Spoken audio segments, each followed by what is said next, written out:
Magandang araw mga kapwa Tagigenyo at sa lahat ng sumusubaybay sa Taguig City Daily Report. Ako po si Kate Ching at narito kami upang maghatid ng updates, anunsyo, mga reminder at iba pang mahalagang impormasyon para sa kaalaman ng lahat. Tuloy pa rin ang sigla sa kabila ng masamang panahon ngayong araw, July 26, sa pagdiriwang ng Taguig River Festival. Nakisaya ang daang-daang Tagigenyo sa pagoda sa daan na ginanap sa halip na pagoda sa ilog.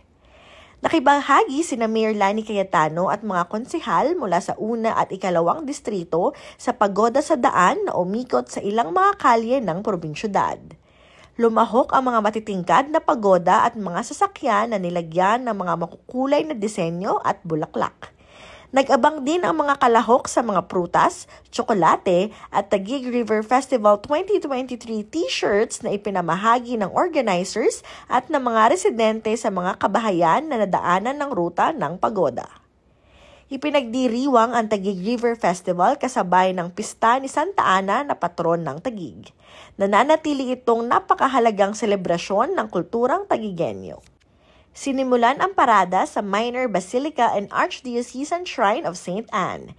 Tinahak nito ang Liwayway Street, Pinagsalubungan, Plaza Quezon, A. Luna Corner P. Burgos, General Luna Street, Taguig City Hall at Global Oil Gas Station, saka nagtungo sa Tuktukan Bridge at Bambang Bridge at Barangay Wawa Chapel.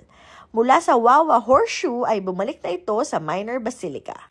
Nagtulungan ang lungsod ng Taguig at Santa Ana Church upang gawing parada sa daan ang tradisyonal na fluvial parade para masiguro ang kaligtasan ng mga mamamayan matapos ipagbawal ng Philippine Coast Guard ang paglalayag ng mga vessels at watercrafts sa Laguna Bay at sa waterways dala ng pagsasailalim sa Metro Manila sa Storm Signal No. 1 dahil sa bagyong Egay. Mahigit 400 mangingisda at magsasaka ang nagsalo-salo sa pasubo na inorganisa ng lokal na pamahalaan ng Taguig ngayong araw, July 26, bilang bahagi ng pagdiriwang ng taunang Taguig River Festival. Ang pasubo ay pagpapahalaga sa mga mangingisda at magsasaka dahil sa pagsisikap nila na magkaroon ng masaganang ani at huli. Ginanap ang salo-salo sa Taguig Integrated School, Napindan Integrated School at Mercado del Lago. Kasama ang kanilang mga pamilya, nakatanggap ang mga mangingisda at magsasaka ng masasarap na feast trays na naglalaman ng crispy liempo at manok, hipon, kanin, prutas at gulay. Personal na dumalo si Mayor Lani Cayetano upang ipahayag ang kanyang pagbati sa mga masisipag na mangingisda at magsasaka. Kakilala ang Taguig dahil po sa ating pangisdaan at pagsasaka. Hindi naman po porket moderno na ang panahon, hindi na kayo lilingunin ng inyong pamahalaang lungsod. Pinapakita po ng City of Taguig, mahalaga kayo sa amin at mahal kayo sa amin. Kaya po tayo nandito lahat. Pinasigla ng Indayaw Dance Company ang pagdiriwang sa pamamagitan ng isang cultural dance performance. Nakaisa sa pagtitipon sina Taguig District 1 Representative Ading Cruz Jr., Vice Mayor Arvin Alit at mga konsihal mula sa una at ikalawang distrito ng lungsod. Binigyang kulay at sigla ng brass band exhibition ang selebrasyon ng Taguig River Festival sa pamamagitan ng masiglang tugtog ng mga instrumento, pagsayaw ng mga cultural dance at makukulay na kasuotan ng mga performers at banda.